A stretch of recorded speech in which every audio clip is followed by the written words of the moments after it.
Mega parent teachers meeting 2.0 కొరకు విద్యార్థులచే తల్లి పేరుతో ఒక మొక్క నాటే కార్యక్రమంలో భాగంగా విద్యార్థుల నుండి ఇండెంట్ను లీప్ యాప్లో నమోదు చేయించినాము.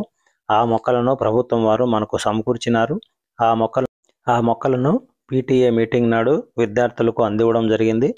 ఆ రోజు మన పాఠశాలకు అందివ్వబడిన మొక్కలకు సంబంధించిన అక్నాలెడ్జ్మెంట్ను మనం మన పాఠశాల లీప్ యాప్ నందు సబ్మిట్ చేయాలి. ఆ అక్నాలెడ్జ్మెంట్ను ఎలా సబ్మిట్ చేయాలో చూద్దాము. మొదటగా లీప్ యాప్ను మన పాఠశాల లాగిన్ క్రెడెన్షియల్తో లాగిన్ చేసి ఇక్కడ గవర్నెన్స్పై క్లిక్ చేయాలి. తర్వాత సమగ్ర శిక్షపై క్లిక్ చేయాలి.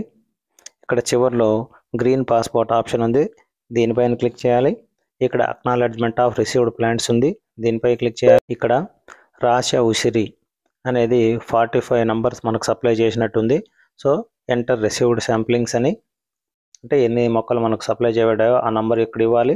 అదేవిధంగా నేరేడు జావా ప్లమ్ అని ఉంది, ఇక్కడ కూడా 52 నంబర్లు వచ్చినాయి మనకు. సో అది 52.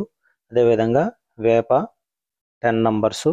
ఈ విధంగా ఆ నంబర్ ఎంటర్ చేసిన తర్వాత ఇక్కడ సబ్మిట్ బటన్పై క్లిక్ చేస్తే మనకు అందిన మొక్కలకు సంబంధించిన అక్నాలెడ్జ్మెంట్ను ఈ లీప్ యాప్లో సబ్మిట్ చేయడం జరుగుతుంది. కాబట్టి అందరూ ప్రధానోపాధ్యాయులు ఈ అక్నాలెడ్జ్మెంట్ను సబ్మిట్ చేయవలెను.